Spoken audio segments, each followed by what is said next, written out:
Une nouvelle fuite de canalisation à Corbeil, le dispositif éclair expliqué aux collégiens de Viry-Châtillon, et puis une journée sur le sexisme à Ris-Orangis. Développement, Patrice Arditi.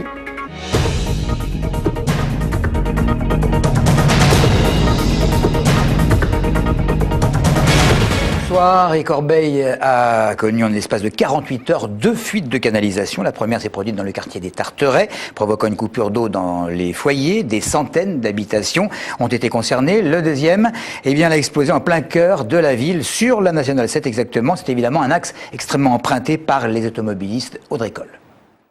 Un jet d'eau a jailli sur la N7 à Corbeil-Essonnes dans la nuit de lundi à mardi vers 4 h du matin. Une rupture de canalisation a provoqué un torrent de boue sur la rue principale de la ville. Cet incident intervient moins de 24 heures après la première fuite d'eau dans le quartier des Tarterets.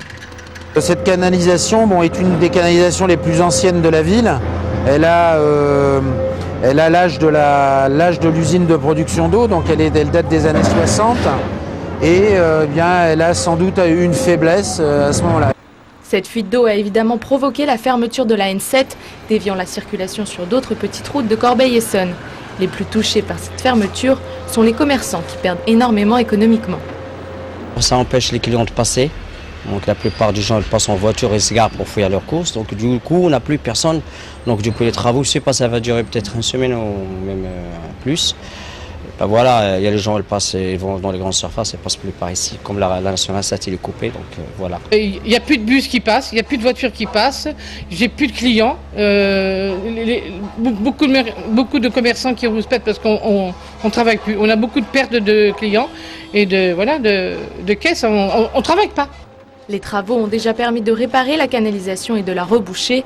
La Nationale 7, artère importante de circulation, devrait rouvrir d'ici une semaine après avoir remis la chaussée en état. Les commerçants, en attendant, ont commencé une pétition. Les enseignants n'apprécient pas, mais pour redorer le blason du dispositif éclair très critiqué, l'inspecteur de l'académie vient de faire sa rentrée dans le collège Olivier de Serres de Viry-Châtillon. Et pour lui, ce nouveau système d'organisation est véritablement un système d'avenir.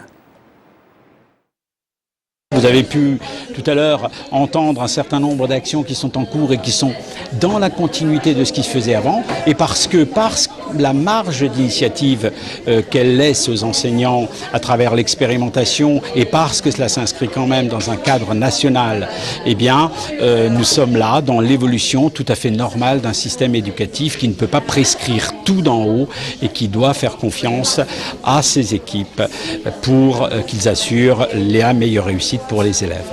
Moi, je suis sur le terrain, je me rends compte qu'on aide nos élèves. Je crois qu'on fait évoluer notre enseignement et notre pratique de tous les jours. Et c'est ça qui m'intéresse. Après, il y a certainement des critiques qui peuvent être écoutables, mais sur le terrain, moi, je me rends compte qu'on est là pour les élèves et faire en sorte que ça se passe le mieux possible pour eux. Et toujours à Viry-Châtillon, les Roms qui occupaient l'ancienne gendarmerie viennent d'être expulsés. Le bâtiment devant être détruit pour laisser place à des logements sociaux. Les associations mettent en garde contre la tentation de, disent-ils, hiérarchiser les êtres humains entre eux et de déloger les uns pour loger les autres. Ils reprochent surtout aux élus de ne pas avoir anticipé cette situation. Reportage signé Christophe Garnier, Audrey Coll. Expulsés de l'ancienne gendarmerie, les Roms de Viry se sont réfugiés dans l'immeuble juste à côté. Mais ils redoutent d'être chassés à nouveau. Un éloignement du centre-ville interdisant toute scolarisation convenable de leurs enfants. Les associations comprennent que le conseil général à qui appartient le bâtiment cherche à construire une 50aine de logements sociaux, mais ils reprochent aux élus de ne pas avoir anticipé cette situation qui était connue depuis longtemps. Le conseil général dit « mais aucune famille n'est venue nous demander de l'aide ». Enfin, ça veut dire quoi ça ? Eux, ils ne sont pas capables de voir qu'il y a des miséreux, des gens en difficulté, étrangers, qu'on met à la rue.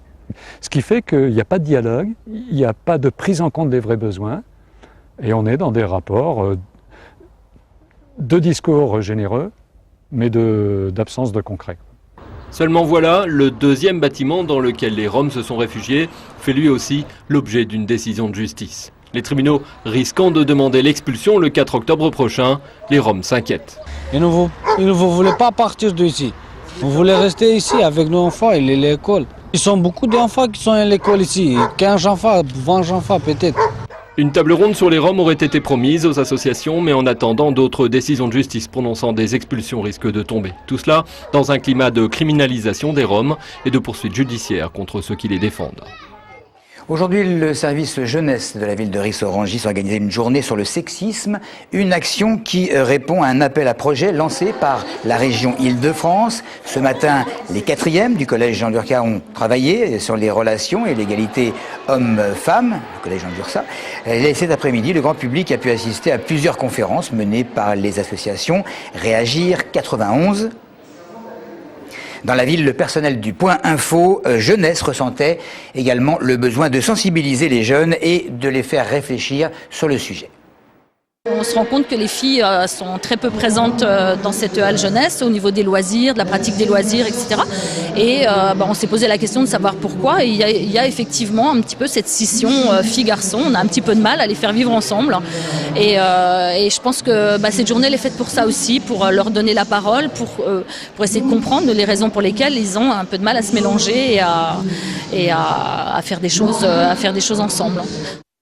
Il ou elle n'est pas essonnienne, il ou elle est du Calvados, il ou elle a gagné 162 millions d'euros en devenant la 250e fortune de France. C'est une sacrée somme pour un jeu de pur hasard. On se souvient qu'un député avait récemment proposé que ces gros gains soient réduits de façon à ce que plus de gagnants puissent en profiter à chaque tirage. Alors, il y a évidemment les pour et puis il y a les contre, quelques avis essoniens. C'est pas moi qui l'ai reçu, c'est sûr. Bon, tant mieux pour lui. On ne sait pas qui c'est. Hein. C'est formidable, mais moi je trouve que c'est trop pour une seule personne. Moi je pense que ce serait mieux de diviser, je veux dire. Plus de gagnants avec des sommes un petit peu plus petites, ce serait mieux. Ça fait beaucoup, mais bon, c'est le jeu. Bon, c'est pour les chanceux, si on n'a pas de chance, c'est pas la peine. Hein. J'aimerais bien être à sa place, mais malheureusement c'est pas moi. Qu'elle soit un peu moins forte et partagée entre plusieurs personnes, hein, ça pourrait être sympa. C'est beaucoup trop pour une seule personne, je trouve. C'est dommage parce que je pense que ça déstabilise la personne. Je m'en fous. Pour moi, franchement, c'est trop. Déjà, je ne joue pas à la base pour avoir cette cagnotte. C'est pas facile à gérer, autant d'argent d'un coup. Moi, j'avoue que ça me ferait un peu peur.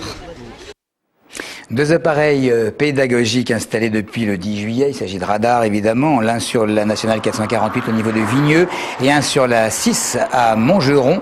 Pas d'amende, juste de la prévention. C'est le but de ces appareils. Lorsque les automobilistes passent à la hauteur du radar, la vitesse du véhicule s'affiche et, à titre indicatif, rappelle la vitesse recommandée en signalant si la conduite est excessive. Normalement, d'ici la fin de l'année, une quarantaine d'appareils du même type devraient être installés dans le département. Du rugby, les débuts de certains très connus à Massy en Coupe du Monde avec la Géorgie, le troisième ligne massickois Sutic-Livili, Shkaïdz, arrivé en 2004 et qui restera presque 2 ans. Un petit passage chez nous de l'arrière Jigori. On ajoute en ouverture Kviri-Kashvili, sans oublier Georgi Nemsadze, deuxième ligne puissant qui, lui, sera resté à Massy durant la saison 2009-2010.